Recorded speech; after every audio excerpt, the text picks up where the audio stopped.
এই লেসনে আমরা ড্রয়িং এবং ওয়ার্ড আর্টের ব্যবহার জানার চেষ্টা করব। এমএস ওয়ার্ডের ডকুমেন্ট উইন্ডোর নিচে এরকম আইকন সম্বলিত বারটিকে ড্রয়িং টুলবার বলা হয়। ডকুমেন্ট উইন্ডোতে যদি ড্রয়িং টুলবারটি অন করা না থাকে তাহলে আমাদেরকে স্ট্যান্ডার্ড টুলবারের ড্রয়িং আইকনে একবার ক্লিক করলে ড্রয়িং টুলবারটি পর্দার নিচে এরকম দেখাবে। এই ড্রয়িং টুলবার এবং ওয়ার্ড আর্ট ব্যবহার করে আমরা ডকুমেন্ট উইন্ডোতে বিভিন্ন ধরনের ড্রয়িং করতে পারি এবং বিভিন্ন লেখাকে ওয়ার্ড আর্টে উপস্থাপন করতে পারি। এবারে আমরা ড্রয়িং টুলবারের পরিচিতি এবং ব্যবহার জানার চেষ্টা করব। ড্রয়িং টুলবারে ড্রতে ক্লিক করলে এরকম সাব মেনুসমূহ দেখাবে। এই মেনুসমূহ ব্যবহার করে আমরা ডকুমেন্ট উইন্ডোতে ড্রয়িংকে বিভিন্নভাবে উপস্থাপন করতে পারি। ড্রয়িং টুলবারে সিলেক্ট অবজেক্ট আইকন ব্যবহার করে ডকুমেন্টের একাধিক ড্রয়িংকে এভাবে সিলেক্ট করা যায়। ড্রয়িং সমূহকে সিলেক্ট করার পর পুনরায় ক্লিক করে অফ করতে হবে। ড্রয়িং টুলবারে অটোশেপে ক্লিক করলে এরকম অনেকগুলো অটোশেপ দেখাবে। এই অটোশেপস ব্যবহার করে আমরা ডকুমেন্ট উইন্ডোতে বিভিন্ন ধরনের ড্রয়িং করতে পারি। যেমন আমরা যদি এরকম ড্রয়িং করতে চাই তাহলে আমরা দেখতে পাচ্ছি অটোশেপটি এরকম তৈরি হয়েছে।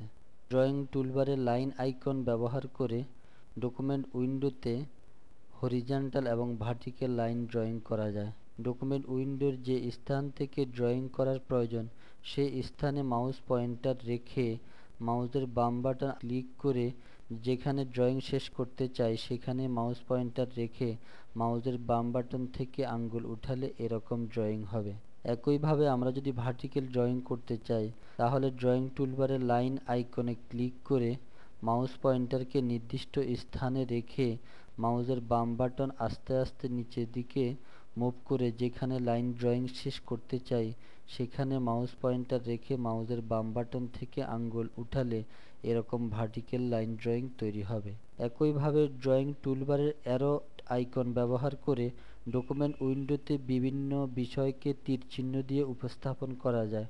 যেমন অ্যারো আইকনে একবার ক্লিক করে ডকুমেন্টের যে স্থান থেকে অ্যারো চিহ্ন দেওয়ার প্রয়োজন সেই স্থানে মাউস পয়েন্টার রেখে মাউসের বাম বাটন আস্তে আস্তে মুভ করে যেখানে অ্যারো ড্রয়িং শেষ করতে চাই সেখানে মাউস পয়েন্টার রেখে মাউসের বাম বাটন থেকে আঙ্গুল উঠালে এরকম অ্যারো চিহ্ন দেখা যাবে।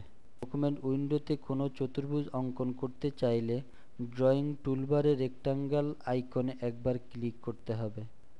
তারপর মাউস পয়েন্টার প্লাসের আকার ধারণ করবে।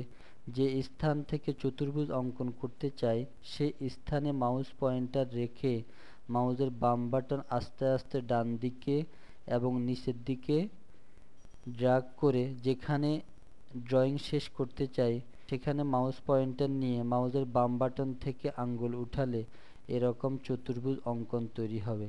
একইভাবে ড্রয়িং টুলবারের ওভাল আইকনে ক্লিক করে মাউস পয়েন্টার ডকুমেন্টের নির্দিষ্ট স্থানে রেখে মাউসের বাম বাটন আস্তে আস্তে ডান দিকে এবং নিচের দিকে ড্র্যাগ করে বৃত্ত তৈরি করার পর মাউস পয়েন্টার থেকে আঙ্গুল উঠালে এরকম ওভাল বৃত্ত তৈরি হবে।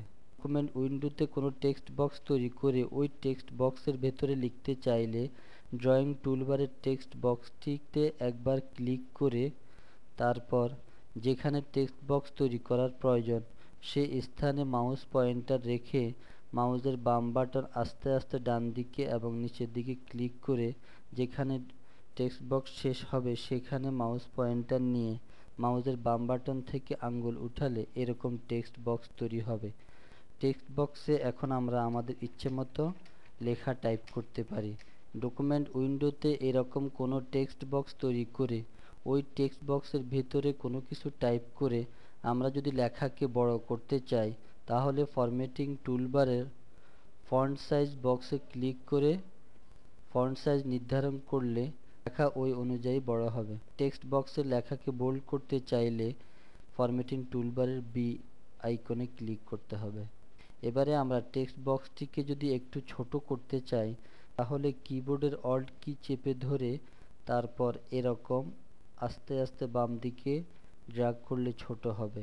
একইভাবে আমরা যদি টেক্সট বক্সটির উচ্চতা ছোট করতে চাই তাহলে আমাদেরকে কিবোর্ডের অল্ট কি চেপে ধরে তারপর এভাবে আস্তে আস্তে উপরের দিকে ড্র্যাগ করলে বক্সটি ছোট হবে।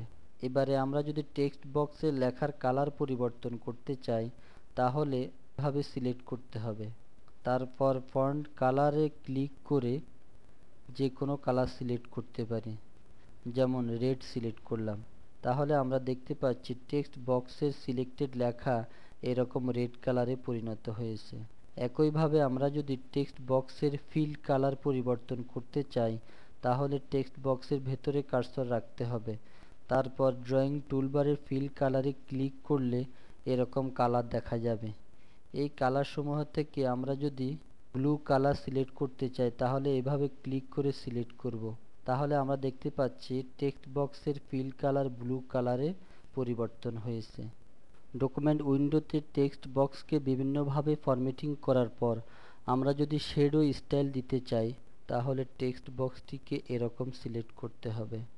তারপর ড্রয়িং টুলবারের শ্যাডো স্টাইলে ক্লিক করলে এরকম অনেকগুলো শ্যাডো দেখাবে। আমরা এই শ্যাডো স্টাইল সমূহ থেকে যে কোনো একটি শ্যাডো স্টাইল সিলেক্ট করতে পারি। যেমন আমরা যদি শ্যাডো স্টাইল 13 সিলেক্ট করতে চাই তাহলে এখানে একবার ক্লিক করলে সিলেক্টেড টেক্সট বক্সটির শ্যাডো এরকম হবে। একইভাবে আমরা যদি এরকম কোনো টেক্সট বক্স তৈরি করে ওই টেক্সট বক্সকে 3D স্টাইলে উপস্থাপন করতে চাই তাহলে প্রথমে টেক্সট বক্সটিকে এভাবে সিলেক্ট করতে হবে। তারপর ড্রয়িং টুলবারের 3D স্টাইলে ক্লিক করলে এরকম অনেক ধরনের 3D স্টাইল সমূহ দেখাবে। যে স্টাইলটি সিলেক্ট করতে চাই তাতে একবার ক্লিক করতে হবে। আমরা যদি 3D স্টাইল 15 সিলেক্ট করতে চাই তাহলে এখানে একবার ক্লিক করতে হবে। তাহলে আমরা দেখতে পাবো সিলেক্টেড টেক্সট বক্সটি এরকম 3D স্টাইলে উপস্থাপন হয়েছে।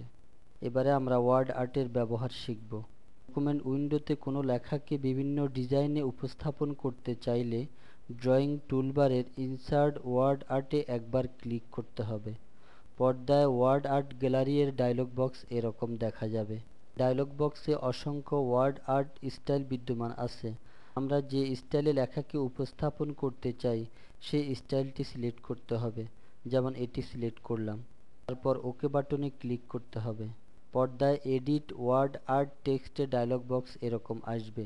ডায়লগ বক্সের টেক্সটের নিচে ইউর টেক্সট হিয়ার এই লেখাটি কিবোর্ডের ডিলিট কি চেপে ডিলিট করে দিতে হবে। তারপর যে লেখাকে ওয়ার্ড আর্ট স্টাইলে উপস্থাপন করতে চাই তা এখানে টাইপ করতে হবে, যেমন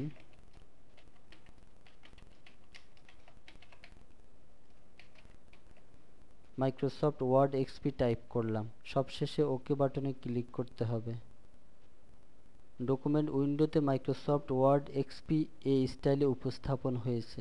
এভাবে আমরা ওয়ার্ড আর্ট গ্যালারি থেকে যে কোনো স্টাইলে লেখাকে উপস্থাপন করতে পারি। তাহলে এই লেসনে আমরা বিভিন্নভাবে ড্রয়িং এবং ওয়ার্ড আর্টের ব্যবহার জানতে পারলাম।